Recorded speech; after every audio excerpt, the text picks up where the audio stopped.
Are they a savior of agriculture or a hidden danger? Genetically modified organisms, or GMOs, have long been a hot topic of debate. Billed by some as the solution to global hunger, their potential to increase crop yields, resist pests, and endure harsh weather conditions make them an attractive proposition. In fact, studies have shown that GMO crops have increased yield by 22%, reduced chemical pesticide use by 37%, and increased farmer profits by 68%. Yet there's another side to the story. Critics warn of undisclosed health hazards, from potential allergenicity to horizontal gene transfer. Moreover, the environmental implications cannot be ignored. The dependence on GMOs could potentially lead to a loss of biodiversity and an increase in secondary pests. Stirring up concerns is the unnerving possibility of a food chain dominated by lab-made organisms. Among the most commonly modified crops are soybeans, corn, cotton, canola, sugar beets, papaya, alfalfa, potatoes, squash, and even rice. Each has been engineered for specific traits such as resistance to pests, herbicides, or viruses. While this technology has been beneficial in some ways, each crop carries its own set of controversies and concerns. For example, GMO corn has been linked with health issues in animals, and the GMO papaya, though it saved the Hawaiian papaya industry, has raised concerns about cross-contamination with non-GMO crops. Stay with us as we delve deeper, uncovering the hidden secrets, benefits, and risks of GM crops. In the heart of this GMO narrative, we encounter the corporate giants that have pioneered the GMO revolution. Names like Monsanto, now a part of Bayer, and Syngenta are often synonymous with genetically modified crops. But what is their role in this unfolding drama? These corporations have poured billions into research, development, and promotion of GM crops. Their promise, a world where no one goes hungry, where crops flourish in the harshest of climates, and where farmers reap the benefits of hardy, high-yield produce. But this gilded vision is not without its shadows. Critics argue that these corporations hold a dangerous monopoly over the world's food supply. In 2018, the top 3 seed companies controlled over half of the global proprietary seed sales.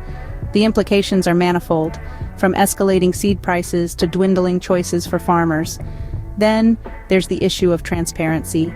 The debate over labeling GM foods has been contentious, with advocates arguing for the public's right to know and opponents citing unnecessary fear-mongering.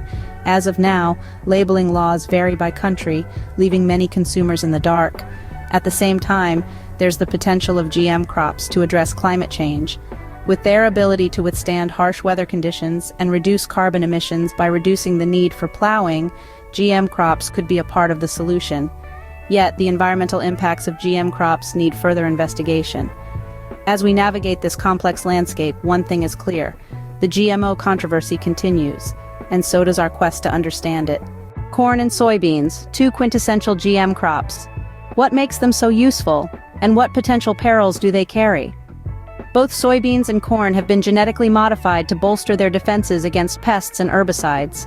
They are highly produced in the dynamic arena of our agricultural combat zones.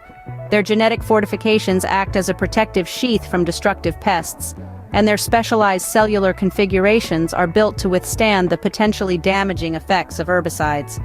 Here's a fact to consider. According to the USDA, 94% of the soybeans and 92% of the corn grown in the US in 2018 were genetically modified. But what repercussions could these alterations have on human health? Some critics argue that these modifications are not without risks. They could lead to unforeseen health complications. Despite being subjected to rigorous testing, the long-term effects of consuming GM foods remain a mystery. Additionally, an increase in herbicide-resistant crops may lead to escalated herbicide usage, posing risks for both environmental and human health. For instance, glyphosate, a common herbicide used alongside GM crops, has been classified as probably carcinogenic to humans by the International Agency for Research on Cancer. We find ourselves in the midst of a complex debate wherein agricultural progression must be weighed against potential health consequences. As we contemplate the ramifications of genetically modified soybeans and corn, let's shift our focus to another pair, cotton and canola. Cotton, often referred to as the fabric of our lives, and canola, a common ingredient in cooking oil, play significant roles in our daily existence. But how does genetic modification impact them? Let's delve into this intriguing world. Unbeknownst to many, cotton and canola have been intricately woven into our daily lives for countless generations. However, with the advent of genetic modification, these two crops have undergone drastic changes. Scientists have been playing with their genetic makeup, transforming them into pest-resistant powerhouses. Evidence suggests that nearly 90% of cotton and 93% of canola grown in the U.S. are genetically modified, having been altered to resist pests that once obliterated yield. While this is indeed a blessing for farmers, it presents certain concerns for consumers. What potential health impacts could genetically modified versions of these crops have? Could they be as benign as their traditional counterparts? Studies have been conducted, yet a consensus remains elusive. But it's not just about us. What happens to the ecosystems where these crops grow? Could these pest-resistant varieties disrupt the balance of nature? There's a potential for harm to beneficial insects, or even an upset in the food chain.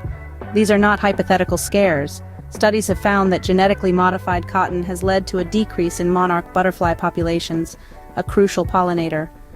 Meanwhile, genetically modified canola has been discovered growing wild, raising concerns about cross-pollination with wild species. From the fabric of our lives to the oil in our frying pans, let's further unravel the potential havoc caused by genetically modified cotton, canola, and other crops like sugar beets and papayas. Sugar beets and papayas, sweet and tropical, yet their genetically modified counterparts may harbor a bitter truth. Let's delve deeper into the story of these two crops, genetically modified for herbicide resistance. Sugar beets, the humble root vegetable, are responsible for almost half of our sugar supply. But did you know the genetically modified Roundup-ready sugar beet, resistant to the powerful herbicide glyphosate, accounts for more than 95% of sugar beet crops? This allows for easy weed control, but at what cost? Some studies suggest potential health risks linked to the consumption of GM sugar beets, including allergies and organ damage. Then, we have the vibrant papaya. The genetically modified rainbow papaya, designed to resist the deadly papaya ring spot virus, now makes up nearly 75% of Hawaiian papaya crops, hailed as a savior. Yet its herbicide-resistant trait has aroused concern. Could we be ingesting harmful herbicide residues? Some scientists say it's a real possibility. The consequence of herbicide resistance is a complicated network of potential health hazards and environmental concerns. It's a bitter pill to swallow considering the sweet origins of these crops. As we navigate through the sweet and the tropical, we come across the silent saboteurs, alfalfa and potatoes. But what happens when they are genetically modified? Starting with alfalfa, which is genetically modified to resist herbicides. This plant has sparked a heated debate. A key fact is that the modification allows for easier weed control. However, a potential danger lies in its consumption. Alfalfa sprouts, for example, can carry E. coli and salmonella, and if these bacteria become resistant to herbicides, the health risk could be significant. These concerns aren't baseless, as the long-term effects of consuming genetically modified foods are still largely unknown. Moving on to potatoes.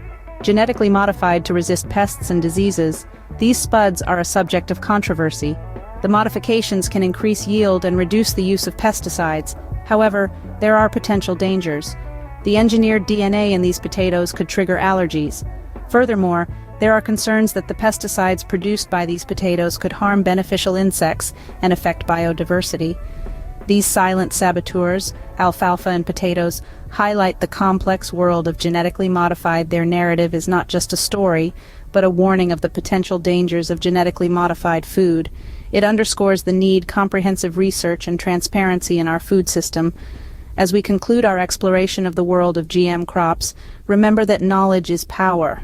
Let's continue to question, to explore, and to seek the truth.